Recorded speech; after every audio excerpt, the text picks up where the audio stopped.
ಅಭಿಷೇಕ್ ಅವರು Kannada big boss ಇಂದ recent ಆಗಿ ಎಲಿಮಿನೇಟ್ ಆದ್ರು. ಅದಾದ ನಂತರ ಇನ್ಸ್ಟಾಗ್ರಾಮ್ ಅಲ್ಲಿ ಸ್ಟೋರೀಸ್ ಪೋಸ್ಟ್ ಮಾಡಿದ್ರು 11 kg ವೆಯ್ಟ್ ಡ್ರಾಪ್ ಆಗಿದೆ ಅಂತ. ಬಟ್ ವೆಯ್ಟ್ ಡ್ರಾಪ್ ಆಗಿದ್ರೆ ಖುಷಿಯಾಗಿರ್ಬೇಕಲ್ವಾ, ಯಾಕೆ ಅವರು ಸ್ಯಾಡ್ ಆಗಿದ್ರು? ಬಿಕಾಸ್ ಯಾಕೆ ಈ ವಿಡಿಯೋ ಮಾಡ್ತಾ ಇದ್ದೀನಿ ಅಂದ್ರೆ, ನೀವು ಕಳ್ಕೊಳ್ಳೋ ವೆಯ್ಟ್ ಎಲ್ಲ ಫ್ಯಾಟ್ ಆಗಿರಲ್ಲ, ತುಂಬಾ ಸತಿ ಮಸಲ್ ಮಾಸ್ ಆಗಿರುತ್ತೆ. ನೀವು ಪ್ರೋಟೀನ್ ಇಂಟೇಕ್ ಪ್ರಾಪರ್ ಆಗಿ ಇಲ್ಲ ಅಂತ ಅಂದ್ರೆ, ಅವರು ಹ್ಯೂಜ್ ಮಸಲ್ ಮಾಸ್ ಇರೋದ್ರಿಂದ ವಿಸುವಲಿ ನಿಮ್ಗೆ ಡಿಫ್ರೆನ್ಸ್ ಗೊತ್ತಾಗುತ್ತೆ.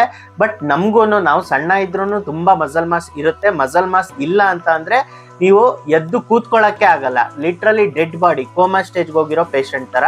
ಸೊ ಪ್ರೋಟೀನ್ ಇಂಟೇಕ್ ಆಗ್ಲಿ, ಪ್ರಾಪರ್ ನ್ಯೂಟ್ರಿಯೆಂಟ್ಸ್ ಆಗ್ಲಿ ಅಷ್ಟೇ ಇಂಪಾರ್ಟೆಂಟು. ಇದ್ದಾಗ ನೀವು ಕರೆಕ್ಟ್ ಆಗಿ ವೆಯ್ಟ್ ಲಾಸ್ ಆದ್ರೆ ಅದು ಫ್ಯಾಟ್ ಲಾಸ್ ಆಗಿರುತ್ತೆ. ಇಲ್ಲದೆ ಇದ್ರೆ ಈ water diet, fruit diet, salad diet, ಈ ರೀತಿ ಯಾವ್ದಾವ್ದೋ ಮಾಡ್ತಿರಲ್ಲ, ಪ್ರೋಟೀನ್ ಇಂಟೇಕ್ ಇಲ್ಲದೆ ಇರೋಂಥ ಡಯಟ್, ಅದು ಮಸಲ್ ಲಾಸ್ ಆಗಿರುತ್ತೆ, ವಾಟರ್ ಲಾಸ್ ಆಗಿರುತ್ತೆ. ಮಸಲ್ ನ ನೀವು ಕಳ್ಕೊಂಡ್ರೆ ವೀಕ್ ಆಗ್ತೀರಾ.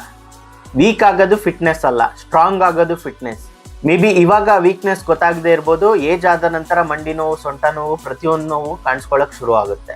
ಸೊ ಈಗ ಯಂಗಾಗಿರುವಾಗ ಏನ್ ಮಾಡ್ತೀರಾ ಅನ್ನೋದು ನಿಮ್ಮ ಏಜ್ ಆದ ನಂತರ ರಿಫ್ಲೆಕ್ಟ್ ಆಗುತ್ತೆ. ಮತ್ತೊಂದು ಪಾಯಿಂಟ್, ನಿಮ್ ಜರ್ನಿನಲ್ಲಿ ಅಪ್ಸ್ ಅಂಡ್ ಡೌನ್ಸ್ ತುಂಬಾ ಕಾಮನ್. ಇಲ್ಲಿ ಅಪ್ಗಳಿರುತ್ತೆ, ಡೌನ್ಗಳಿರುತ್ತೆ, ತಿರುವುಗಳಿರುತ್ತೆ, ಡೆಡ್ ಎಂಡ್ಗಳಿರುತ್ತೆ, ಆದ್ರೆ ಸ್ಪೀಡ್ ಮಾತ್ರ ಯಾವತ್ತೂ ಕಮ್ಮಿ ಆಗಲ್ಲ. ಯಾರು ಗೆಲ್ತಾರೆ ಜೀವನದಲ್ಲಿ ಅಂತ ಅಂದ್ರೆ, ಬಿದ್ರು ಸಹ ಮತ್ತೆ ಎದ್ ನಿಂತ್ಕೊಂಡು ಪ್ರಯತ್ನ ಪಡ್ತಾರಲ್ಲ ಅವರು. ಅಲ್ಲಿರೋ ಕ್ಯಾಪ್ಷನ್ ಕೂಡ ನೀವು ನೋಡ್ಬೋದು, hurts to start from scratch again but gotta go ahead. ಅಂದ್ರೆ ಕಷ್ಟ ಅನ್ಸುತ್ತೆ, ಬೇಜಾರಾಗುತ್ತೆ, ಬಟ್ ಹೋಗ್ಲೇಬೇಕು ಅಂತ.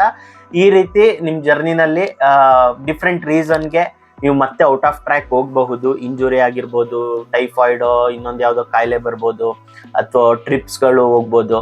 ಪಾಸಿಟಿವ್ ನೆಗೆಟಿವ್, ಇವ್ರ ವಿಷಯದಲ್ಲಿ ಬಿಗ್ ಬಾಸ್ ಹೋಗಿದ್ದು ಪಾಸಿಟಿವ್, ಬಟ್ ಸ್ಟಿಲ್ ಅಲ್ಲಿ ಪ್ರೋಟೀನ್ ಇಂಟೇಕ್ ಇಲ್ದೇ ಇರೋ ಕಾರಣ ಅವ್ರು ವರ್ಕೌಟ್ ಮಾಡಿದ್ರು ಸಹ ಮಸಲ್ ಲಾಸ್ ಆಗಿದೆ. ಮತ್ತೆ ಪ್ರಯತ್ನ ಪಡ್ತಾರೆ. ನಂದು ಕೂಡ ಇಂಜುರಿ ಆಗಿದೆ, ಚೆನ್ನಾಗಿ ಹೋಗ್ತಾ ಇದ್ದೆ, ಚೆನ್ನಾಗೆಲ್ಲ ವೆಯ್ಟ್ಸ್ ಎತ್ತುತ್ತಾ ಇದ್ದೆ.